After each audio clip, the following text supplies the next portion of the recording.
I have something I think you all ought to know about. It seems that Mrs. Phelps doesn't think too highly of our worth. She put this team together because she thought we'd be bad enough to finish dead last, knocking attendance down to the point where she could move the team to Miami and get rid of all of us for better personnel. Even me? Even you, Dorn. What if we don't finish last? She'll replace you with somebody who will. After this season, you'll be sent back to the minors or given your outright release.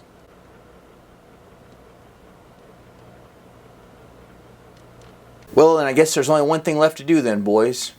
What's that? Let's go TP your house. Yeah. Yes!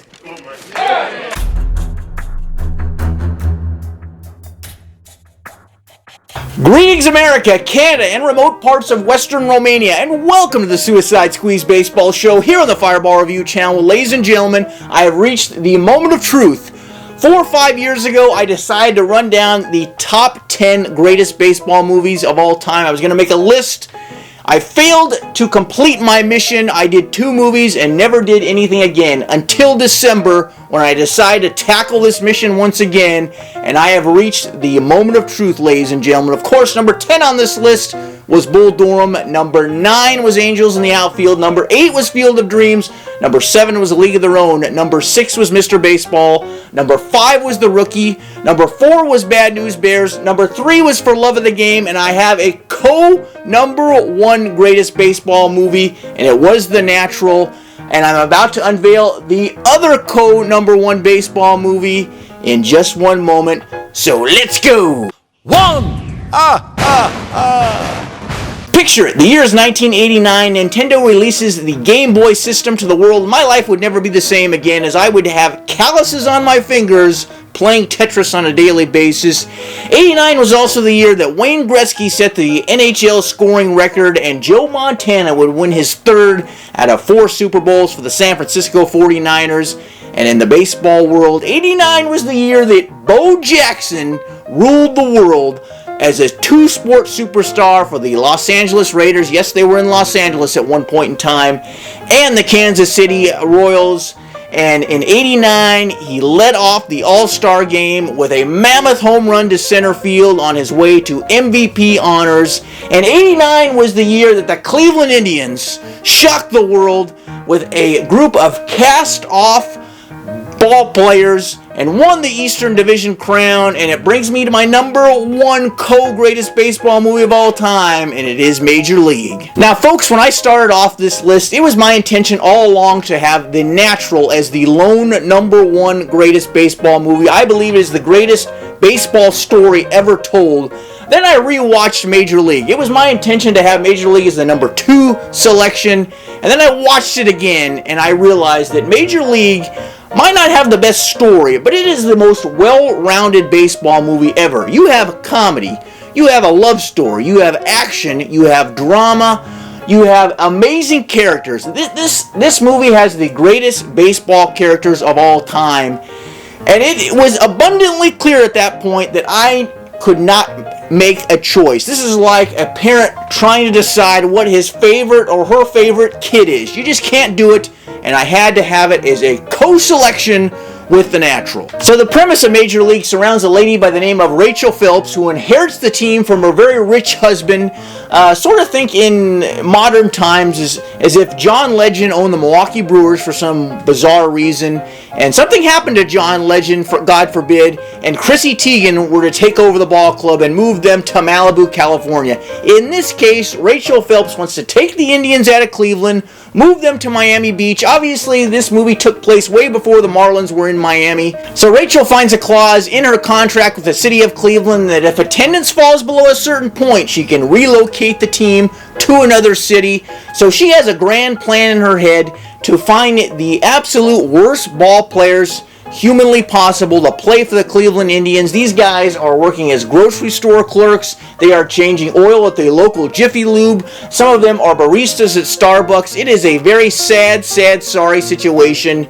Nonetheless, if this happens and the team is incredibly bad, attendance will drop and she can move the team to Miami. The first of these misfits, of course, is Ricky Wild Thing Vaughn, played by Charlie Sheen, and this guy is called Wild Thing because he cannot find the strike zone without the assistance of a telescope. You find out as the movie goes along that he actually can't see. He's got some massive vision problems because he was in jail for a long time, and they bailed him out of jail to come play for the Indians. Pedro Serrano is the hard-hitting Cuban defector.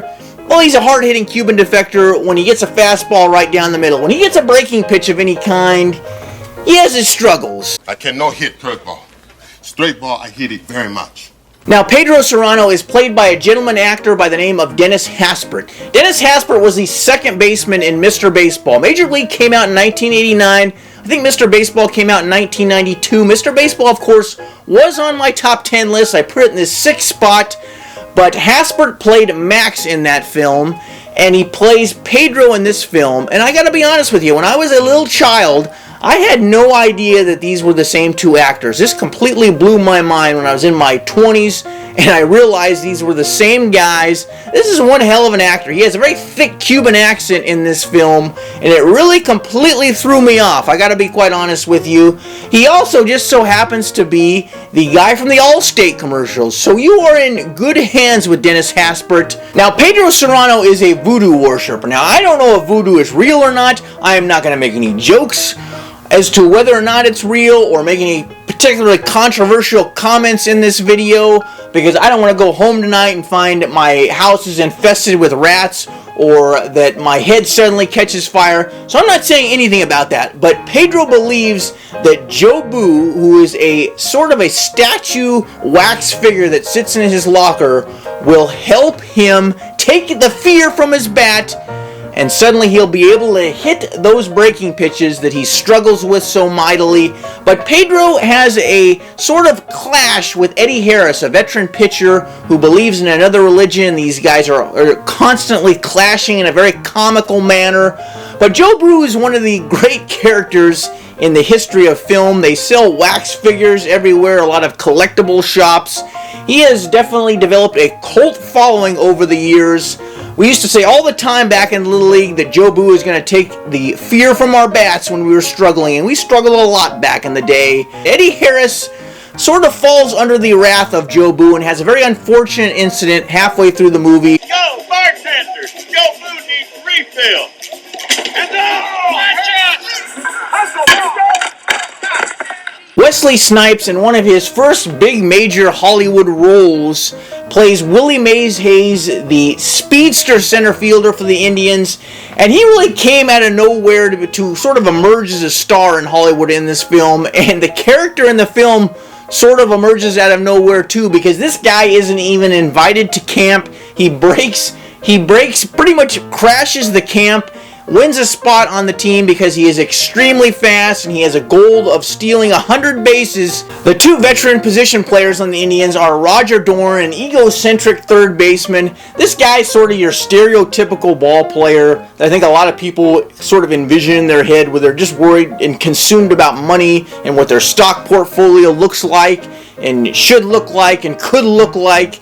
I think Roger Dorn, if he were a good ball player, he would definitely be a Scott Boras Klein. I think we can sort of establish that about Roger.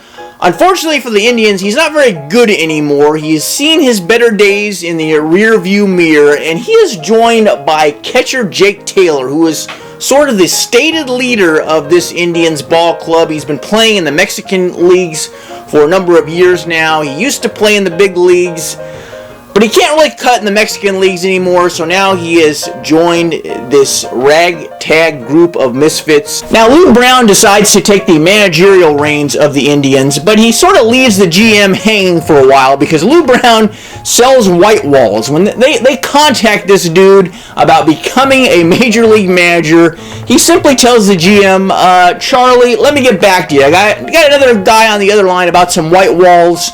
I'll get back to you, I'm not sure. That's how bad the Cleveland Indians are. Now, I think one of the two major key elements of a great sports movie is having an underdog.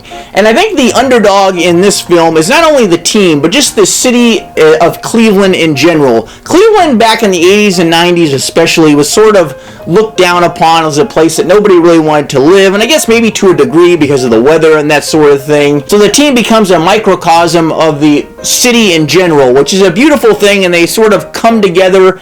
And I think it's a shining example of what sports can do when everybody's got their head on straight. It can really bring people together, which is a very good thing. Now again, so many great characters in this movie. You have the players, you have the manager, you have the owner. The city is almost sort of a character onto its own. You have Joe Boo. But the greatest character in Major League, without question, is Harry Doyle, played by the great Bob Uecker, who is also the radio announcer for the Milwaukee Brewers, ironically enough. He is just absolutely unbelievable in this movie. He provides the comic relief. He is doing his commentary, and he is making fun of the team. He is making fun of himself. He is making fun of his producer. And it's just a beautiful, beautiful thing. He's kind of like a more tame version of Harry Carey, maybe a little bit more on the sarcastic side. Nonetheless, he makes this movie. That man should have won an Oscar for this movie. He was absolutely robbed. Bob Uecker is an incredible talent. He actually used to be on a TV show called Mr. Belvedere back in the day. And you guys may or may not know, he actually was a Major League player for a little bit of time. I know he wasn't very good. He always makes a lot of jokes about that. But Bob Uecker is a national treasure. Vaughn into the windup in his first offering. Just a bit outside. He tried the corner and missed. So I guess I have to go through the formality of giving Major League a rating. Obviously, since it is tied for the greatest baseball movie of all time with The Natural, at least in my book, at least on the Fireball review, it is 10 flaming Filet-O-Fishes out of a possible 10. You have to see this movie. Now I have to address the 9,000-pound gorilla in the room that you guys may or may not be asking. Where's the Sandlot, Fireball? You are a complete idiot. You've just run through the top 10 greatest baseball movies of all time, and you haven't put the Sandlot on there. I gotta be honest with you, ladies and gentlemen. There's probably 25 baseball movies that I really like. The Sandlot is in that top 25. There's a lot of movies that I love that did not make this list. I like Moneyball a great deal. I had to see Moneyball a couple of times before I liked it. Then I sort of began to like it. I like Trouble with the Curve a lot. There was a minor league movie that came out the same year as Bull Durham called Long Gone that was very good. There's a lot of good baseball movies that did not make this list. The Sandlot is one of them. It just doesn't hit home as much for me as it does a lot of people. I mean, characters just don't hit home for me. You don't have that sort of epic crescendo moment that I like to talk about in these movies, like you saw in Major League, like you saw in The Natural. I guess the epic crescendo moment in The Sandlot was when they get the ball from the